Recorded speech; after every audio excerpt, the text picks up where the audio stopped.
Okay, good morning everyone. I have posted your second homework assignment. Please take a look at it. I have started grading your first homework assignment as well. Okay. I will hope to complete it by this weekend. I should have your first homework assignments graded with my comments posted. Okay. And your second homework, I believe, is due on February 24th or 25th, around that time frame, which kind of overlaps with our first midterm exam. So I want to postpone the midterm exam by 1 week, so that you finish this assignment, you have some time to dwell on what you did in that assignment. I'll post my solutions as well, and then we'll have a midterm exam. Okay, does that sound reasonable? Okay, so midterm 1 postponed by a week.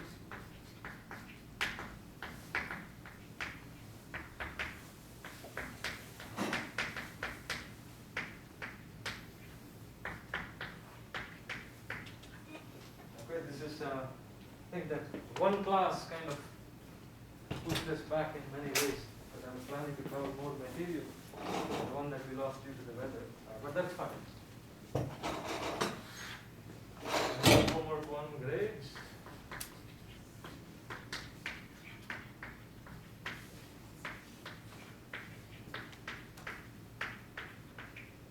By weekend, I'm recording the video, so I'm accountable for it. So that will force me to complete it by then, and then homework 2 is uploaded.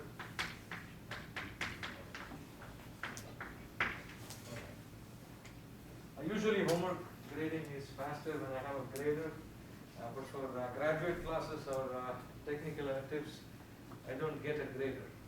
I get a grader for larger classes that I teach. That's typically the practice in the university, so I have your grader as well. Yep. Alright. And I have posted solutions to homework 1. Please do take a look at it. If you have any questions or issues, if you don't understand certain things, we can talk right after the lecture as well. That's also completely fine. If you have questions on the homework, start looking at the homework. It's not something that you can do in one day. So start looking at it, approach it by a piecemeal kind of a manner, so that as you meet me, if you have any questions, we can work it out on the board. Okay? Okay. Any questions for me before we proceed with class?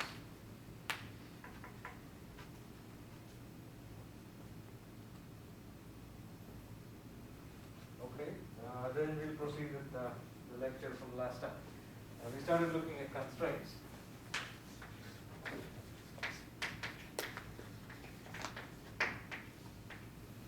We have the holonomic and the non-holonomic constraints.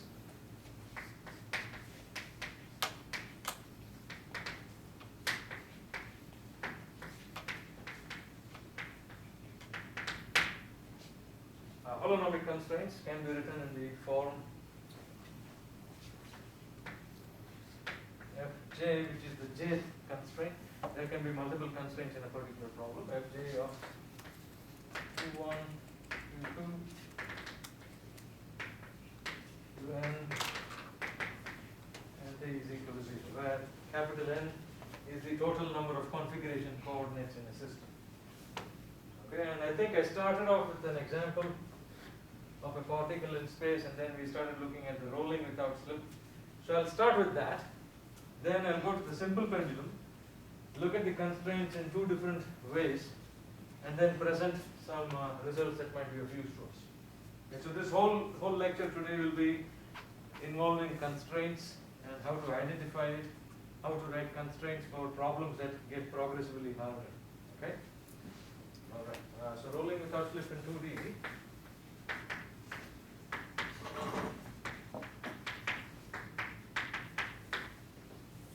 We started this problem last time. X-axis, y-axis. Theta is the variable that tells you about the spin of this wheel here. This is the center of mass G, contact point C. Okay. We said that there are 6 configuration coordinates.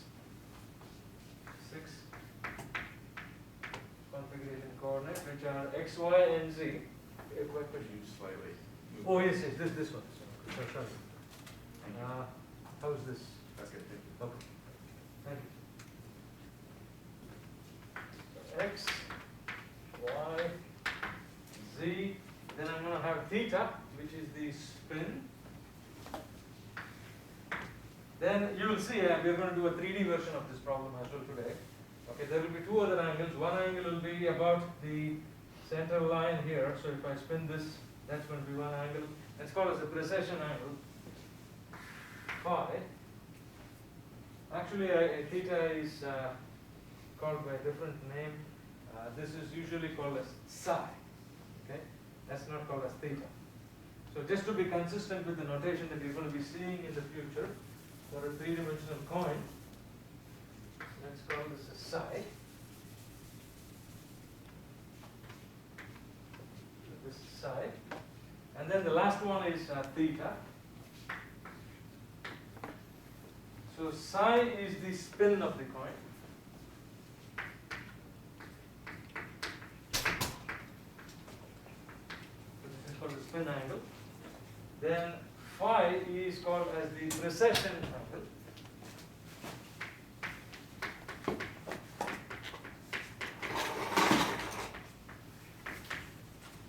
And theta is called as the nutation.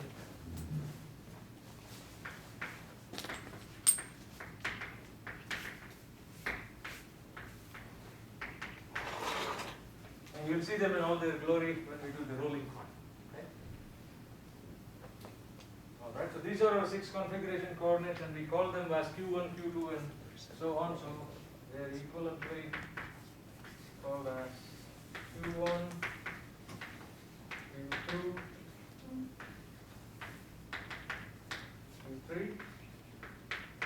Q4, Q5,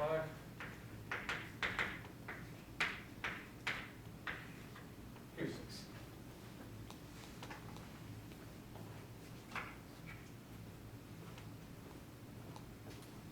Alright. Then we said that there are multiple constraints in this problem. So constraint number and then the constraint equation. So constraint number 1 is this is a planar problem.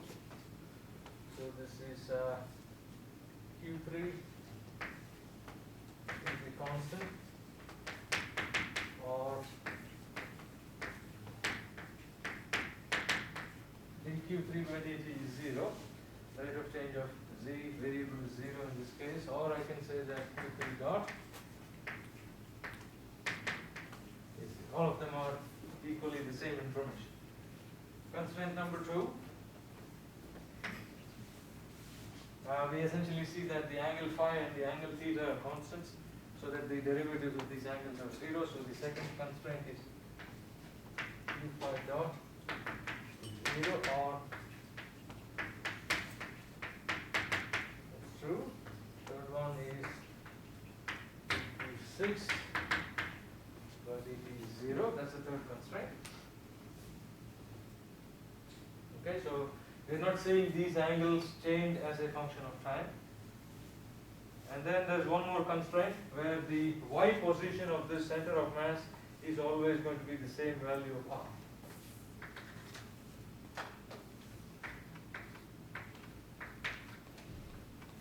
So the fourth constraint is that q2 is equal to r, or q2 by dt is 0. And then we also wrote the fifth constraint. And in the 3D version, I'll actually derive these constraints, the fifth constraint, which is more complicated.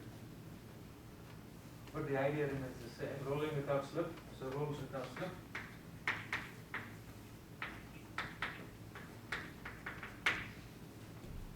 Which means that the x variable is related to the psi variable, x dot is r times psi dot, or if I write it in terms of the QIs, the configuration coordinates, we're going to have dq1 by dt minus r times dq3 by dt is 0. dq4 by dx.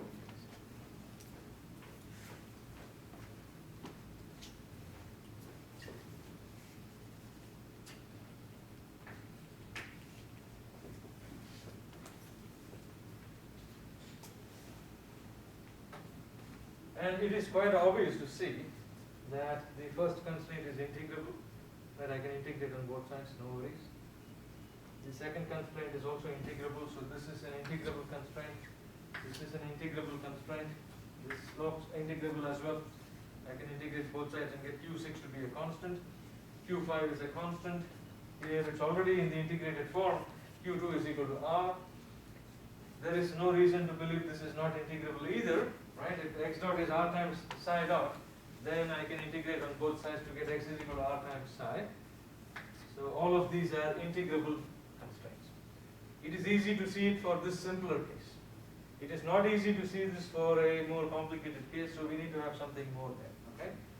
So these are all integrable constraints, so all of them are holonomic.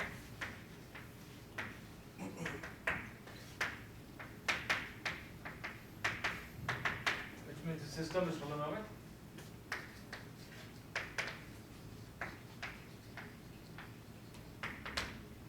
Does this make sense to everybody? Are you all able to see the integration happening? Even the last one, it looks like this is a velocity-based constraint. And as I mentioned last time, non-holonomic constraints are velocity-based constraints, but in this case, the velocity-based constraints are actually integrable. So I can write them in terms of the positions, which is Q1, Q2, Q3, Q4, Q5, Q6. Okay? So this is a holonomic system. The number of degrees of freedom is 6 minus 5, 6 configuration coordinates, 5 constraints, so 1 degree of freedom. And because it's a holonomic system, we can find what is called as a generalized coordinate.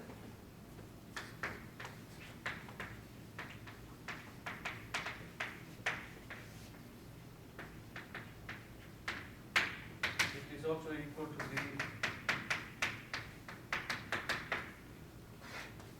because the system is holonomic.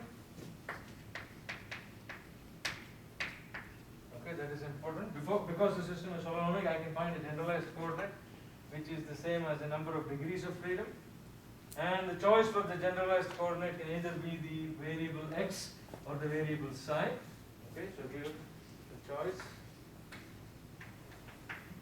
is either psi or x. So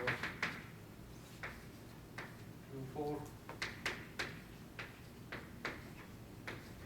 or Q1, and so your equation of motion will be in terms of the generalized coordinate.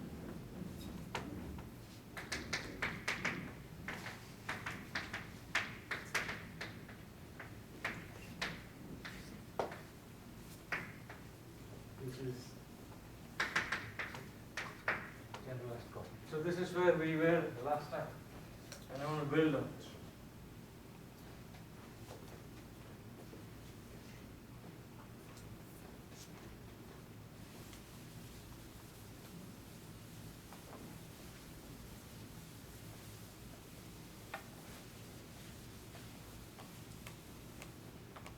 Okay.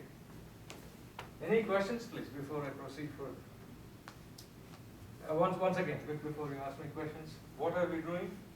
We are starting our journey into Lagrangian mechanics. As you start your journey, we need to take care of certain nomenclature or jargon that you will encounter in the Lagrangian formulation.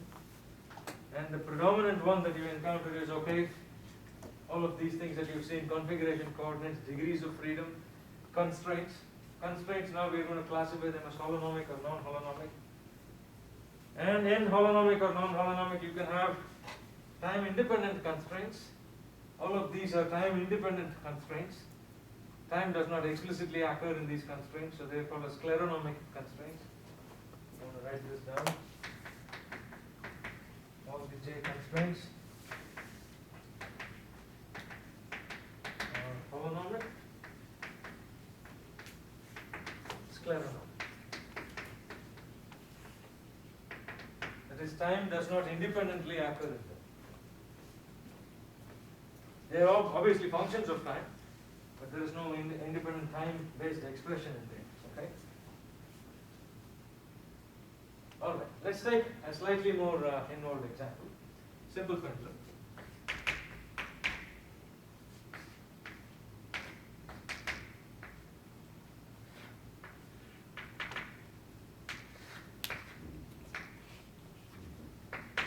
X-axis, Y-axis,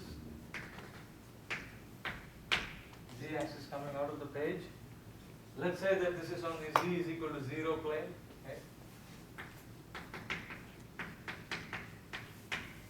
So obviously this is a planar problem, and that's your first constraint. Let me make this a little more enticing by saying that the first of all length is L here. The length of the pendulum is L. This is point P. This is point O. Let's say that this pivot of this pendulum is given a displacement. Okay? So the pivot of the pendulum is given a vertical displacement. Y naught cosine omega t. Okay, so y naught cosine omega t is the displacement of the pivot.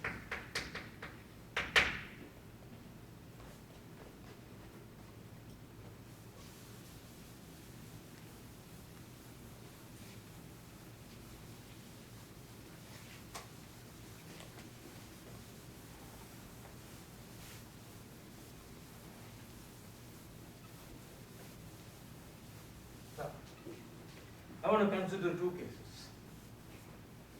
Two cases.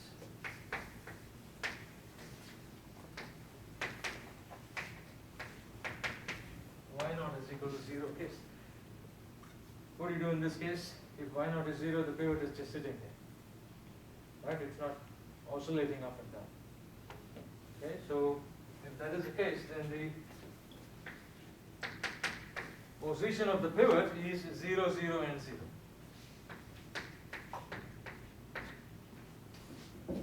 Position of the point P, X, Y, Z is equal to 0. Right? Length L. There are two constraints. The first constraint is that Z is equal to Z naught. The second constraint is that the length of the pendulum is fixed. Okay, so the distance from point O to point P is always the same, no matter what the problem is doing. So this tells you that there is no slack in the pendulum. Okay, that's the condition that we are operating this problem under. So this is a thin, rigid bar of length L, where there is no slack. All right, so configuration coordinates. Q1, Q2,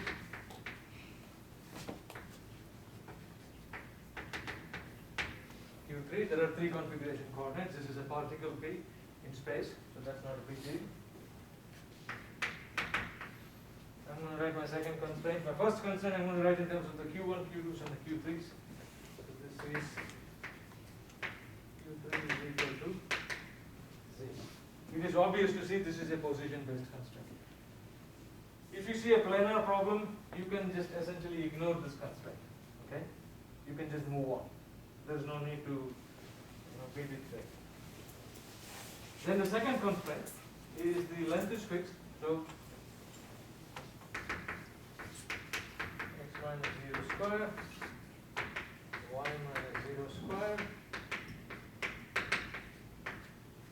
0 minus 0 square is equal to L square. Or if I write it in the terms of the configuration coordinates, Q1 square, Q2 square is equal to L square.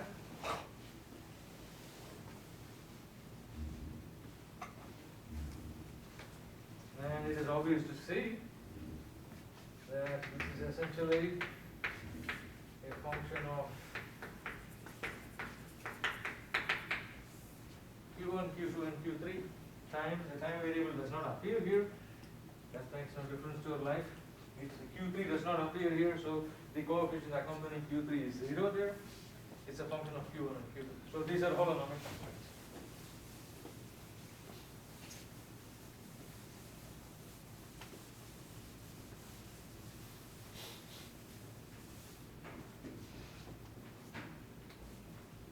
Alright, now we are going to write constraints in a fundamental form called as the Baffian form.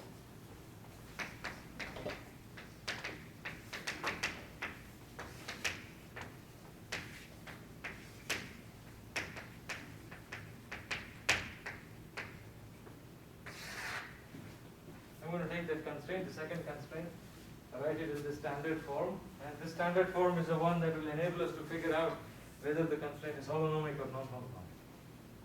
Okay? So let's start off with this guy. This is the second constraint. J is equal to Q1 squared. So which means I'm going to write it as 1 times Q1 squared plus 1 times Q2 squared 0 times Q3 squared 0 times T. Don't need to write it. This times squared.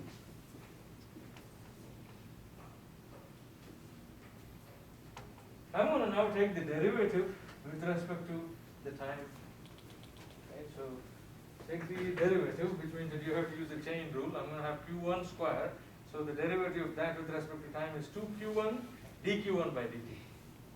Okay? The derivative with respect to time is 2Q1 dQ1 by dt. Differentiate the second term likewise. 2Q2 dQ2 by dt. 0 times 2Q3. This is equal to 0. Differentiation of L squared with respect to time.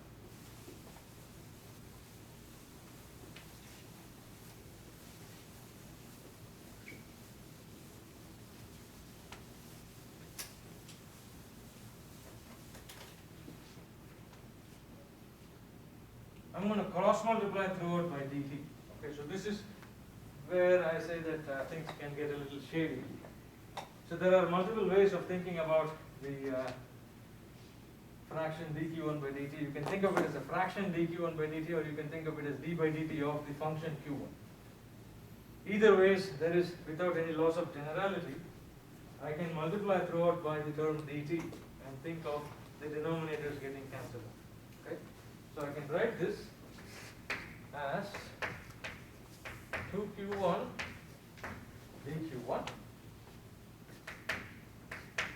2q2 dq2, 0 times 2q3 is 0, so this is 0 times dq3,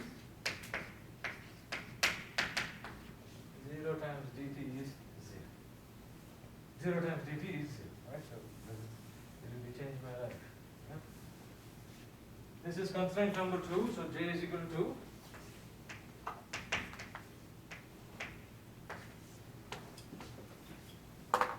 and now I'm going to say that each of these terms in the bracket, these are called as the coefficients of the Baffian form of the constraints, and I'm going to write them in a special manner.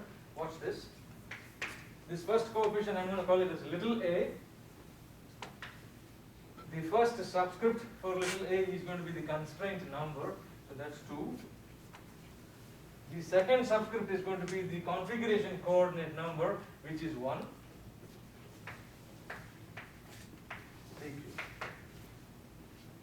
The second coefficient there is a2, second constraint, j is equal to 2. Then the second configuration coordinate, dq2. Third coefficient is 0, but I'm still going to write it nevertheless. A2, 3. The 3 represents the fact that this is the third configuration coordinate. dq3. Watch this. 0 times dt is 0, no doubt about that, but in certain situations it may not be the case, and you're going to see that in the next second case of this example here. This is a2t, because this is the coefficient accompanying the term dt, so I give it a subscript 2t, dt is equal to 0. Or more succinctly, this is summation I is equal to 1 to capital N, where N is the total number of configuration coordinates. In our case, this is 3. A constraint number, we started calling constraints by the subscript j, right? J is equal to 1, j is equal to 2, j is equal to 3. So this is aj I dqi, the summation stops for that term, and then ajt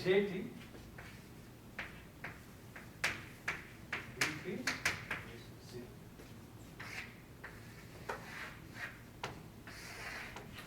This is called as the Baffian form of the jth constraint.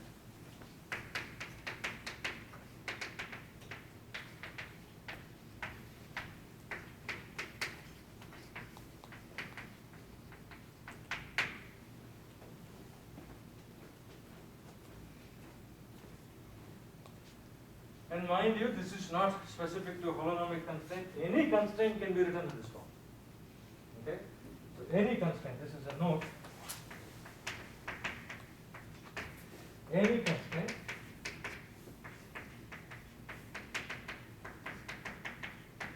can be written in this form.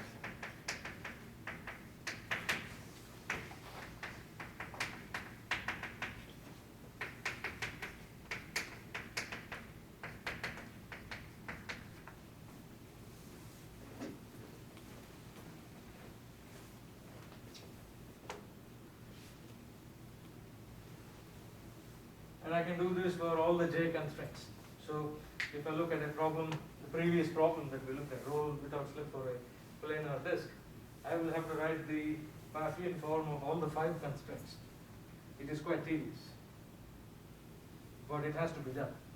Okay? I'm obviously not going to do it for situations that are very simple. And in this problem, this is a simple constraint. It is very obvious to see that this is a position-based constraint. It restricts the position of the bob of the pendulum to be within a length L from the pivot. That's all it does. Okay? And this is in a situation where this y0, which is the amplitude of oscillation, is 0. Yes, question. If it had not equaled 0 on the right-hand side, would we have something else in that?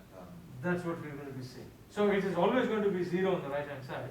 But the question is, okay, what is this suspicious term here? This 0 times dt. That's the term that's going to change. Okay? So in this problem, a2t is 0.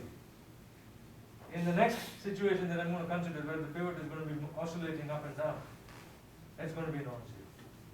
Okay? Everybody clear on the Baffian form? The subscripts? We're going to be just using summation from now on. We're going to be dealing exclusively with this form here. And once we do the principle of virtual work, we will have summations over 3 or 4 indices. So one has to be wary of that. Okay? So here, the summation is over the index I. Typically, the convention is that if you use the what is called as the Einstein notation, this is not the Einstein notation. This is the regular summation notation. The Einstein notation is that I don't need to show the summation. The presence of a repeated index implies that it's being summed in one particular term. Okay? We're not going to do that. Okay? We're just going to stick with good old things.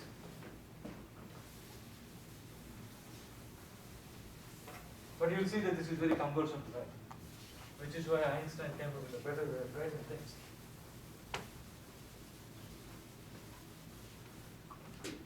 All right. Any questions on what we have written so far before I go to the next case?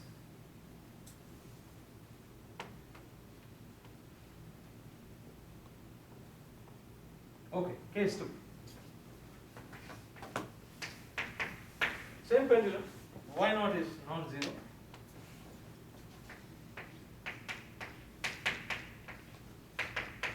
Which tells me that the position of my pivot at any instant in time is 0 in the x-axis, okay, because it's not moving along the x-axis, but along the y-axis it's y naught cosine omega t and then 0. Omega is a user-defined variable, okay, so we prescribe this variable.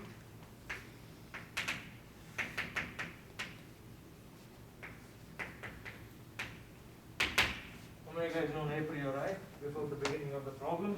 Somebody prescribes omega. Position of the bob of the pendulum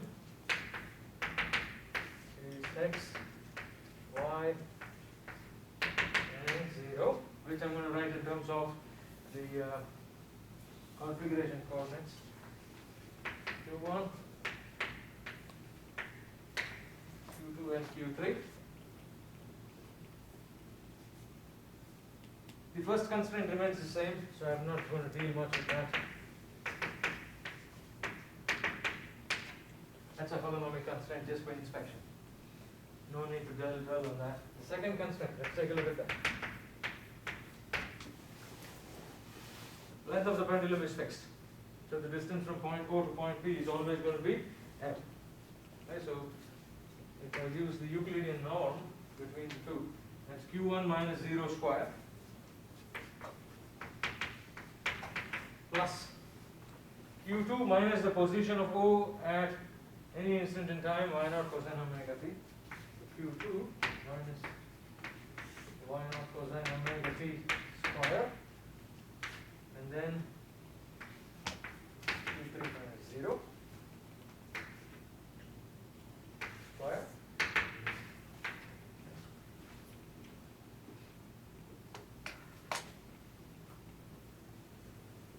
And we want to take this and write it in the Baffian form. So that's what we are trying to get ourselves prepared.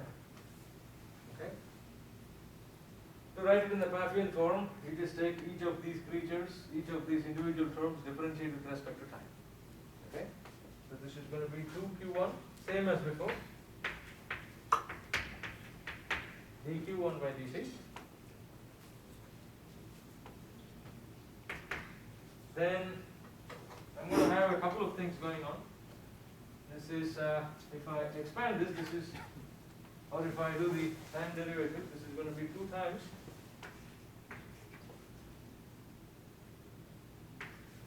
q2 minus y naught cosine omega t. That's the derivative of that term, and then the differentiations inside the brackets. That's going to be dq1 by dq2 by dt plus y naught omega sine omega t, and then 0 times dq3 by dt.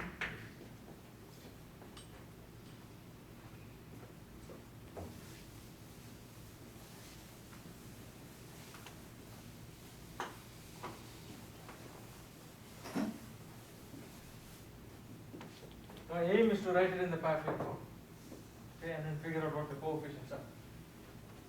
So if I do that, this is 2q1 dq1 by dt, just one intermediate step before I go to the final one. Then watch this,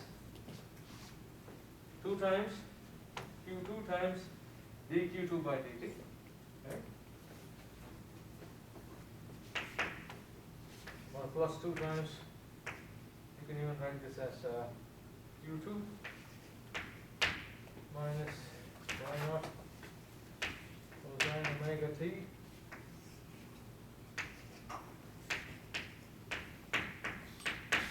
dq2 by dt.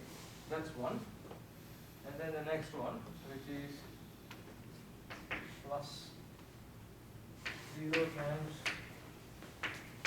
dq2 by dt, and don't forget you have a product with respect to cosine omega t as well, so one big product, last product. times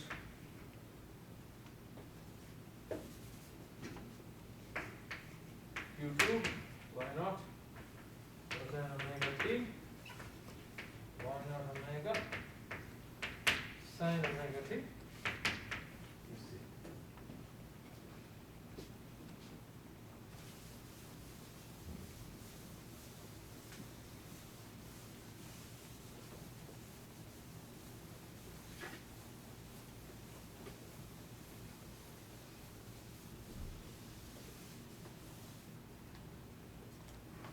Or writing it in a more fundamental form, this is going to be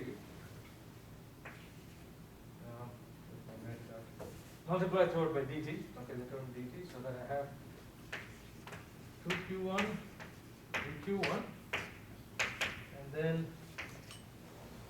2 times q2 cosine omega t, all of those terms, and then dq2. Then 0 times dq3,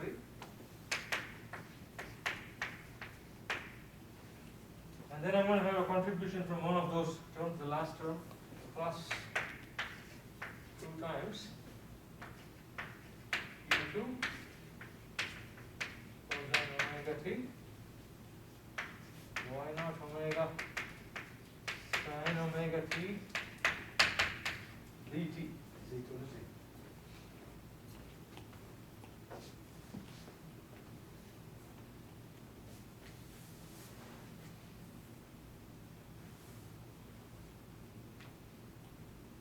Okay. So if this is the situation, then we can write it in the Baffian form. Okay, so standard form is the following: summation Aji. So here my constraint number is 2, so this is A2I, QI, A2P, P is 0. I go from 1 to n. This is the standard form. Compare and then obtain the coefficients.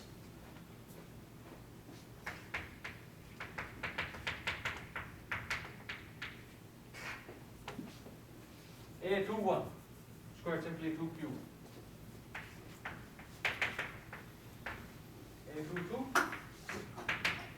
is all of those things which accompanies the term dq2. So that's going to be 2 times q2 minus y naught cosine omega t. A23 is 0.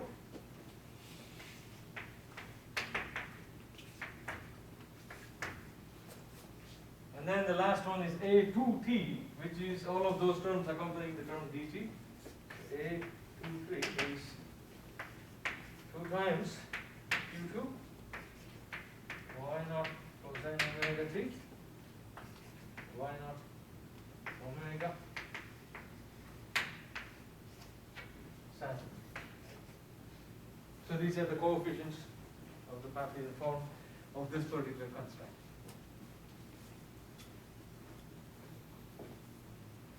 And I want to make a couple of points.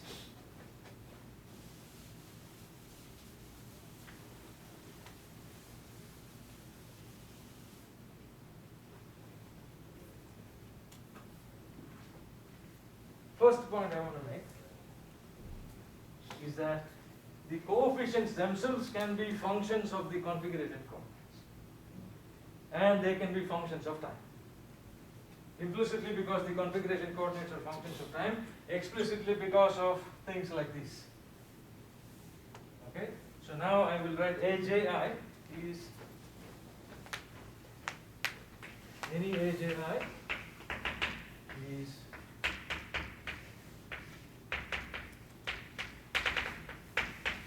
a function of the configuration coordinates, implicit to time, and also perhaps explicit to time. That's the first thing.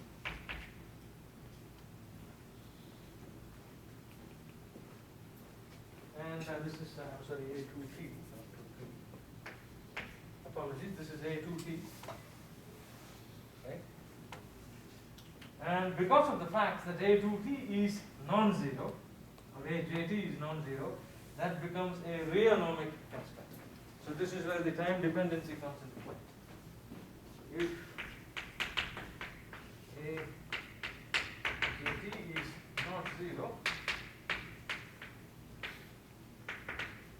Non-Holonomic constraint. If AJT is 0, sclerometer.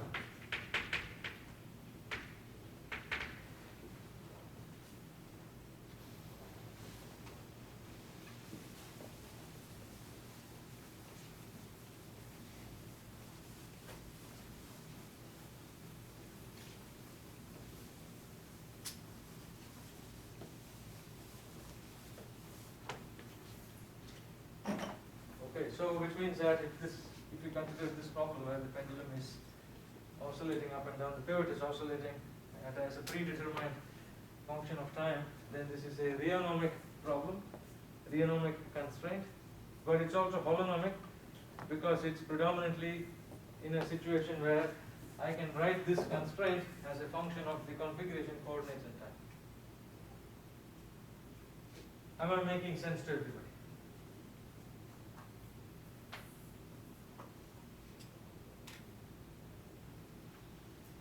This is a holonomic constraint. It does not look like it the way we have written it, which is what I'm going towards next.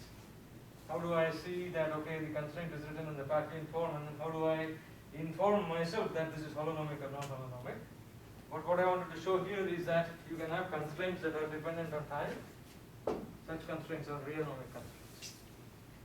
So I could have a particle which is sitting on the surface of a sphere, and the radius of the sphere could be increasing as a predetermined function of time. If the particle is always contacting the inner surface of the sphere or the outer surface of the sphere, that's an example of a holonomic rheonomic constraint. If the radius of the sphere does not grow with time, then that's an example of a holonomic constraint. Essentially, I have a spherical pendulum. If a particle is sitting inside a sphere, that's a spherical pendulum, as long as it's contacting the sphere. If it does not, then that's a free particle. It has no constraints. Okay? And there is a name for that. So here is what I'm talking about.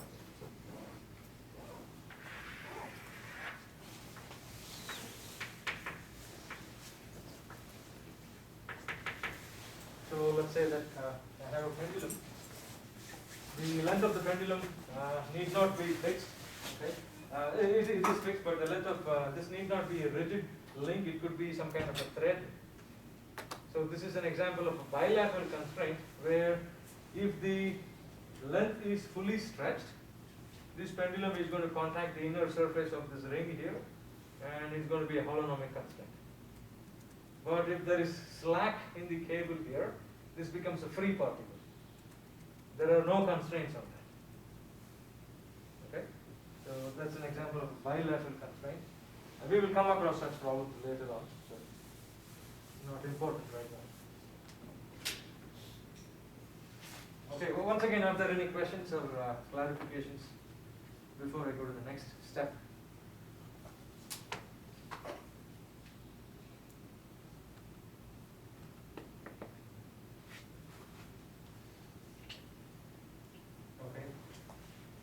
And if you do have questions, please don't hesitate to email me. My email at Baffian Mail is something that I don't check often, so you need to email me at osu.edu. Baffian Mail is not my official email. It's at osu.edu. So please make sure you do that. Okay? These topics can get out of hand very, very quickly. It will become very overwhelming looking at all the math on the board after some time. But don't get lost in the equations. Our ultimate aim is we are looking for a tool. What's that tool? The tool is to obtain the equations of motion of a system using either the Newtonian approach, which we have seen, or the Lagrangian approach, which we are approaching. And either is completely fine to solve a problem. They are just tools. What you do with the end result is where your thought lies. How do you interpret the motion? Is where your interpretation of the object's behavior lies. Okay? All right. So why are we looking at the Baffian form? Is to do the form. So what we want to do is write constraints in the Baffian form.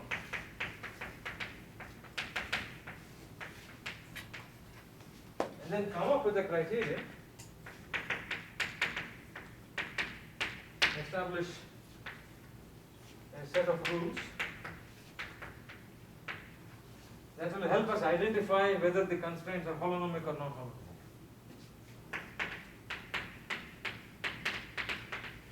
To identify the nature of the constraint.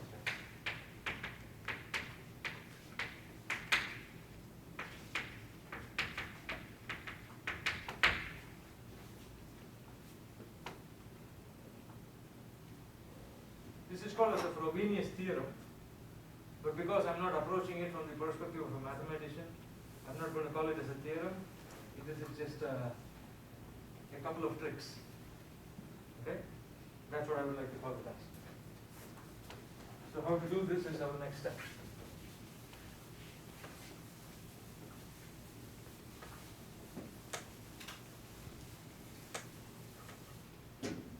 So let's say that I'm looking at the J constraint. So how to do this? What are the rules?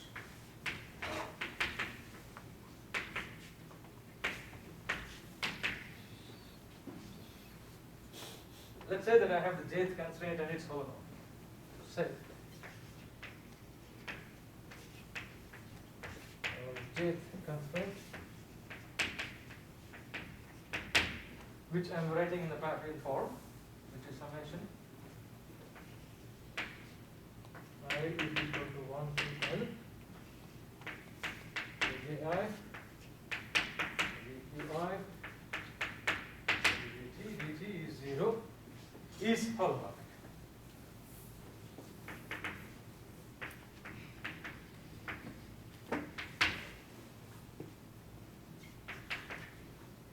This is equation 1. This is the jth constraint for our given problem, whatever problem we're working on. Let me say that this is holonomic. If it is holonomic, I can write it in the following form. If so, the following is true.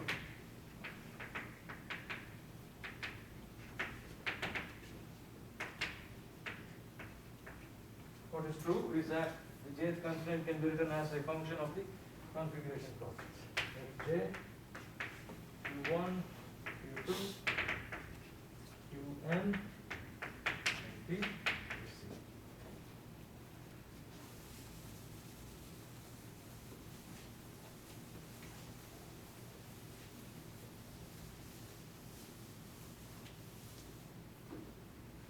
And one more thing I'm going to assume is that our constraints are continuously differentiable.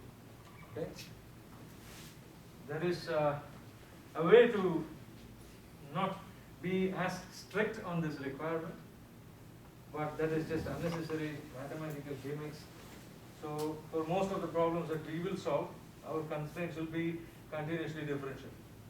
Okay, so we will just make use of that and call it a day. Holonomic and continuously differentiable, okay?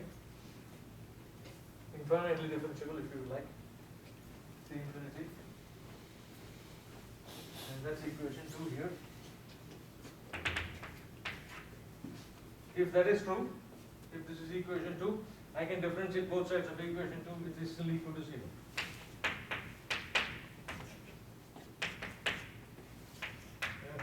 J of Q1, Q2, Qn, comma T is equal to 0, equation 3.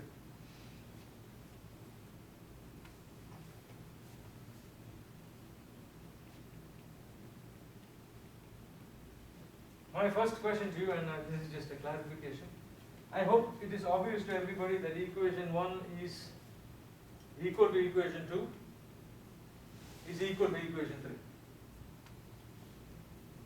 Right, I'm taking equation 1, writing it in this particular form, which means that if this is equation 2, which is equation 1 written in this particular holonomic form, and this is equation 3, then they're all the same. So equation 1 is the same as equation 3. Okay, so equation 1 is identical to equation 3 because it's C infinity as a continuously differentiable. Okay.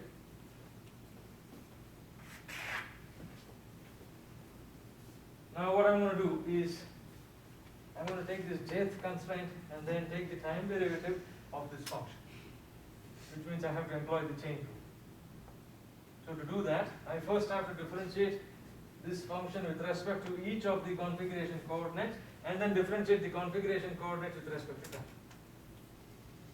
And then lastly, I will also have to differentiate the jth constraint with respect to time. I'll write it out so that you'll see it. This is dfj by dq1 dq1 by dt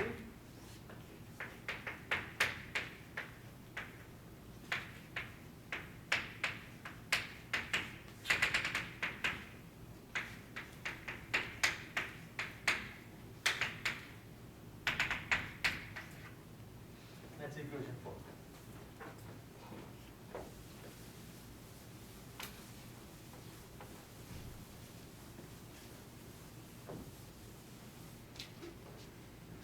Am I making sense to everybody? Chain rule?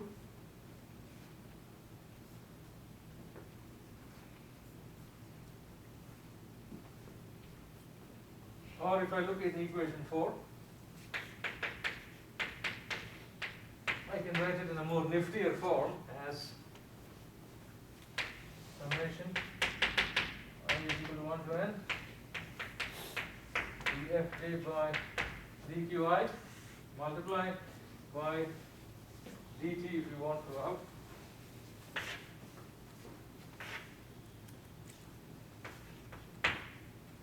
And this will end up being plus dfj by dt, and this is dqi. Let's see.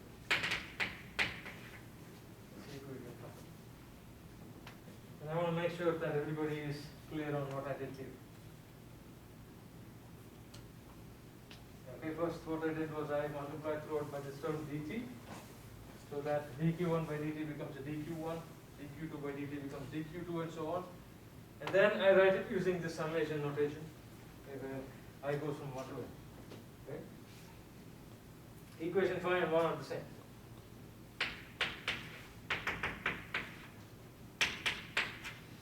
Which tells me that AJI is equal to dfj by dqi. AJE is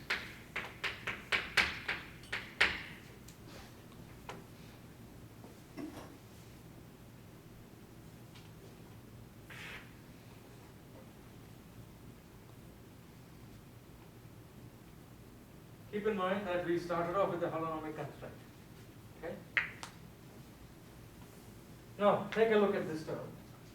dfj by dqi. Okay?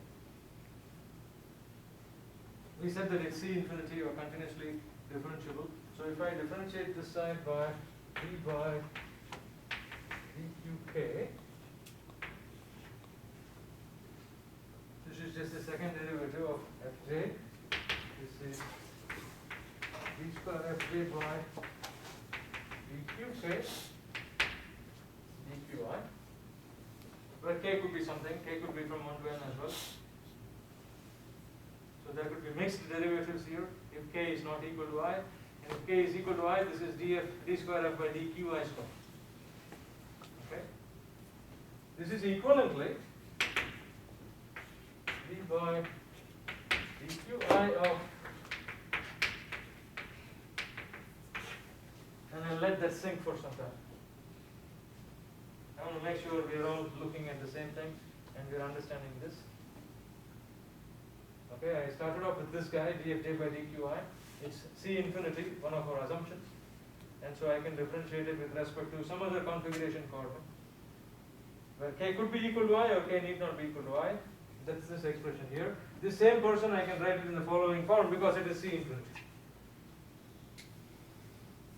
And so we come to the first test for a holonomic constraint. Constraint is holonomic.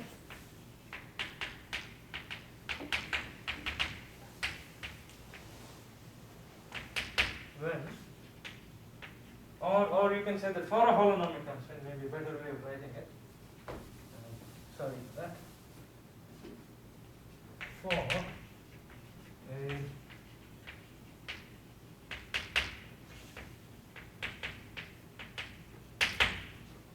For a holonomic constraint,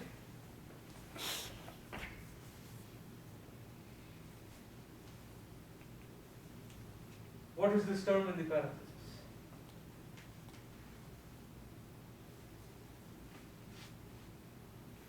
AJI. It's AJI, right? So D AJI by dqk is equal to, what is this term in the parenthesis then?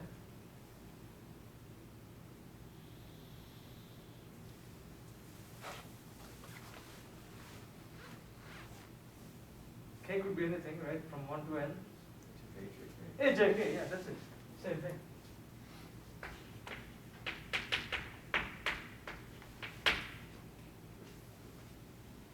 And so here is the deal, right? Any given constraint can be written in this form. Okay, that is something that we have established. We looked at a couple of examples. But not all constraints can be written in this particular form.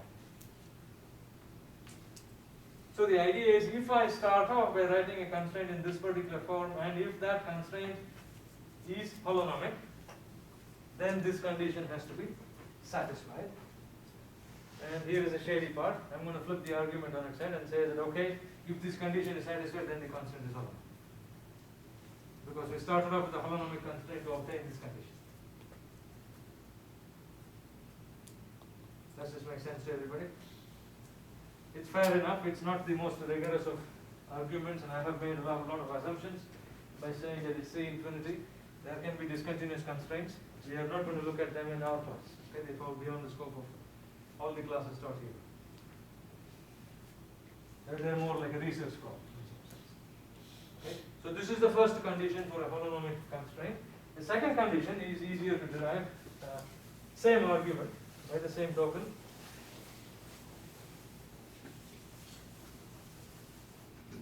If I look at dfj by dt, okay, I'm just taking that creature,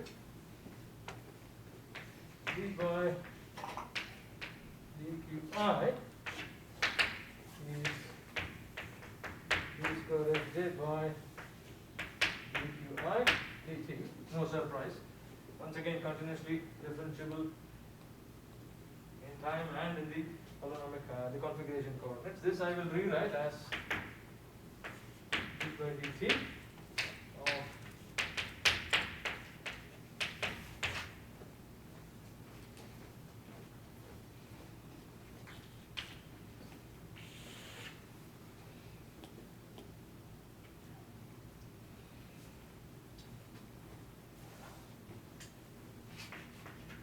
you obviously notice that that term is this guy here, dAjt, right? So that's going to be dAjt by dqi.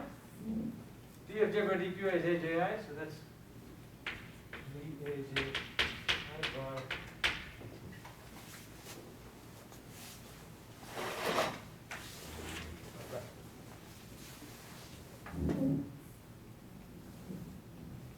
so here is how you typically proceed for any problem. Okay, so steps.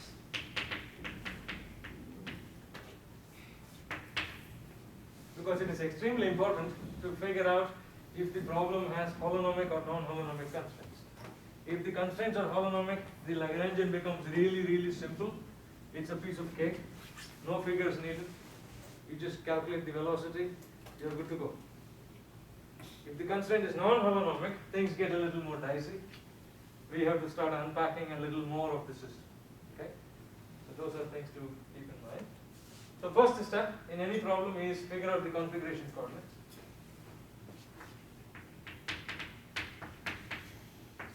These are your QI's. I is equal to 1 to n. Okay? Then your second step, write out the constraints.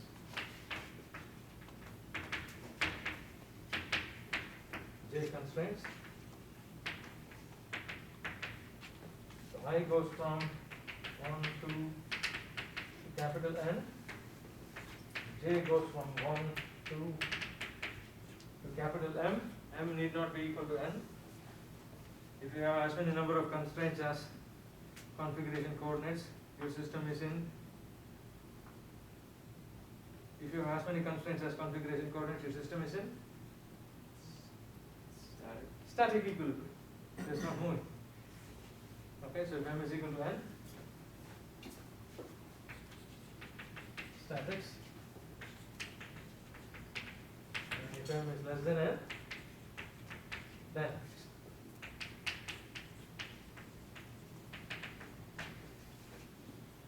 So those are the first two steps. Next step.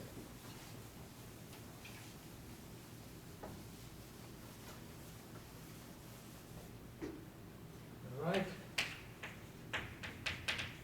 Each constraint in the Baffian form.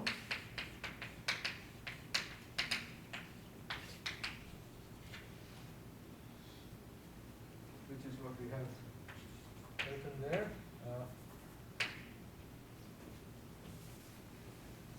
I go from 1 to n.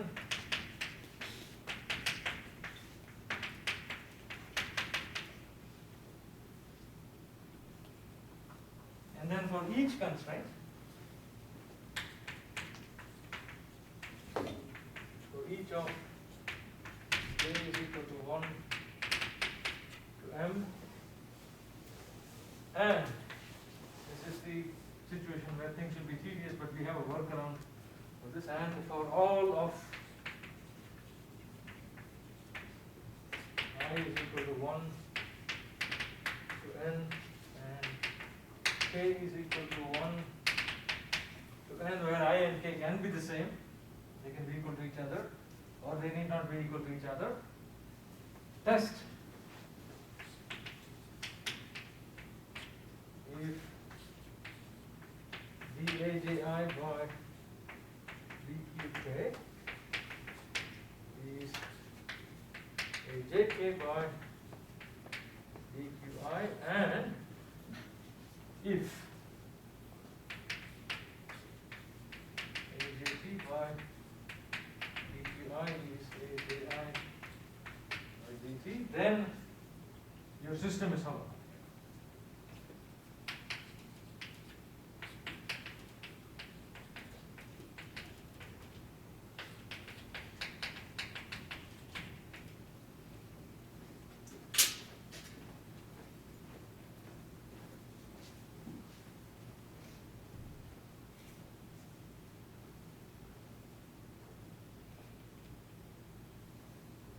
And so this is called as the Baffian test for holonomity, okay, or for holonomic constraint, these two conditions here. And the good news is if these fail even for one choice of I, j and k, the system is not holonomic. So we have to be clever. Rather than cycle through all of these j's, cycle through all of these i's, and cycle through all of these k's, which could be, if you have two constraints, I is equal to 3, so that's 3 times 3 times 2. So 18 times instead of doing the test. If you choose carefully and figure out that, okay, hey, this looks suspicious to me, and if it fails the Baffian test, then the system is not holonomic. You don't need to proceed any further. And I want to write that statement down. This is called the Baffian test.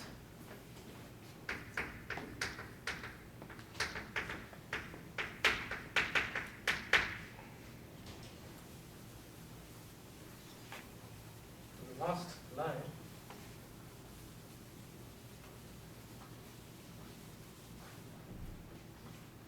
That's step number 5. If for any I, k, and j, the Baffian test fails,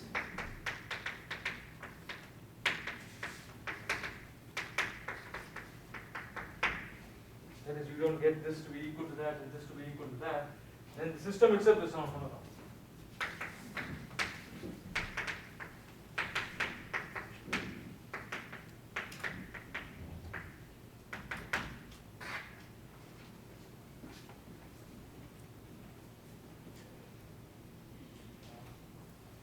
What's the downside of a non-holonomic system is that you will not be able to come up with generalized coordinates. So we cannot come up with generalized coordinates. So our system equations of motion will be algebraic differential equations. That is, they will be algebraic equations due to the constraints and differential equations in terms of the configuration coordinates. So for such systems, for non-holonomic,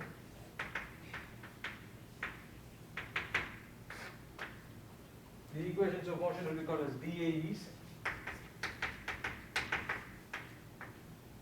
differential algebraic equations.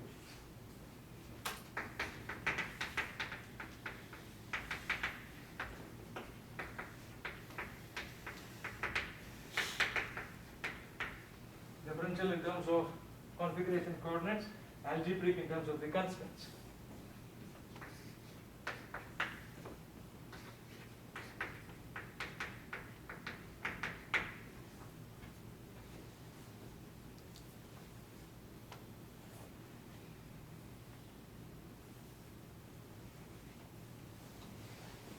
And of course, there is this other school of thought where it is more broadly understood that every equation of motion is a differential algebraic equation.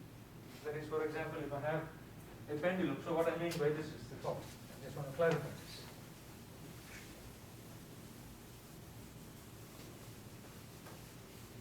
So pendulum.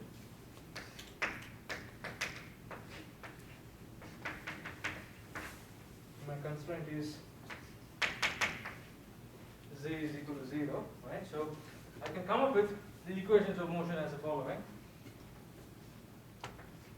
Mx double dot is equal to the forces in the x direction. My double dot is forces in the y direction.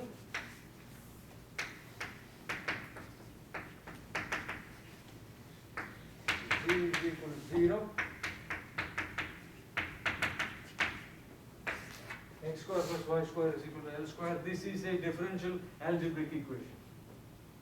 It's a holonomic system, you know that, right?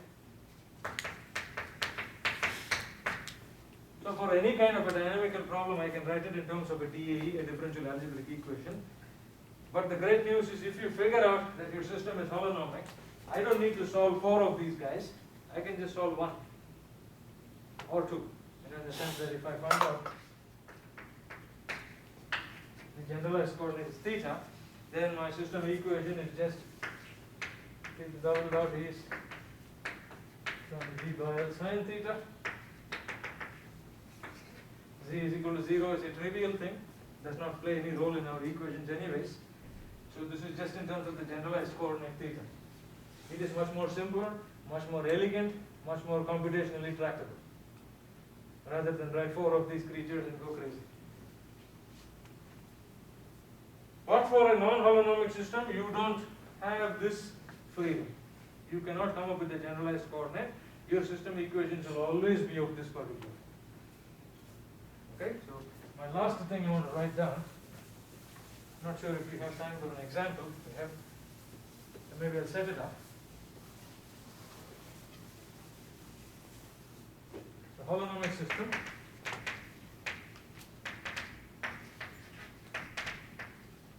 can write the equation of motion either in terms of the generalized coordinates or as a DAE, and all the constraints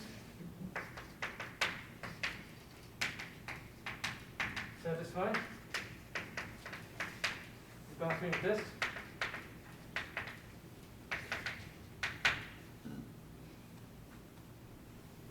Non-holonomic system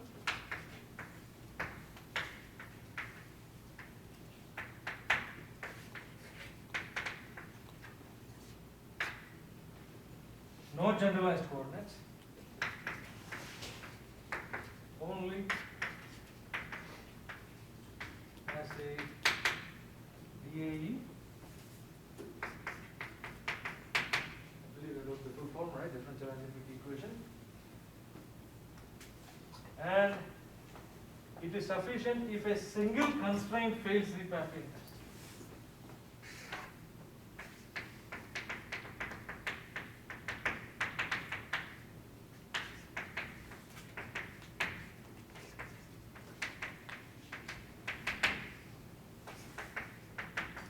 Fails the Baffian test.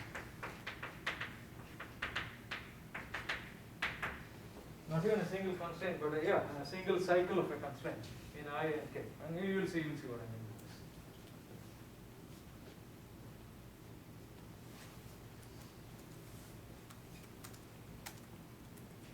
Okay. Any questions or thoughts? Or would you like me to set up the example? Or do you want to start off on a fresh page on Thursday? We have about 7 minutes left. Maybe I'll very briefly talk about the example, okay? Since it's the Olympics, Winter Olympics, right? We will talk about what is called as the skate constraint.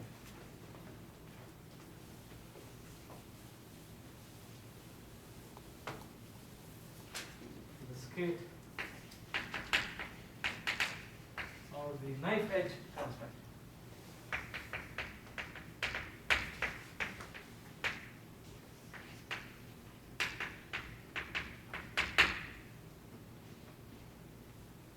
It has many different names. This is also called as the Chaplin slate of a Russian mathematician.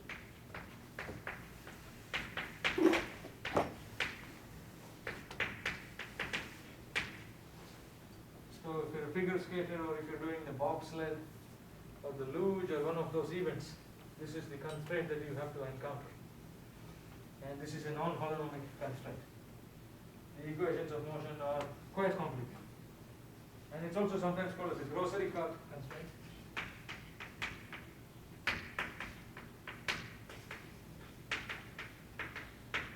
All the same things.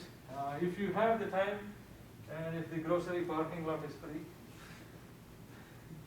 take a grocery cart, push it as you push it regularly, watch what happens. Nothing will happen. Nothing funny will happen. Turn around, look at the front end of the grocery cart and now push it really, really hard and see what happens. There will be some really, really nonsensical things that will happen to the path of the grocery cart. And it will be very hard to figure that out. Okay?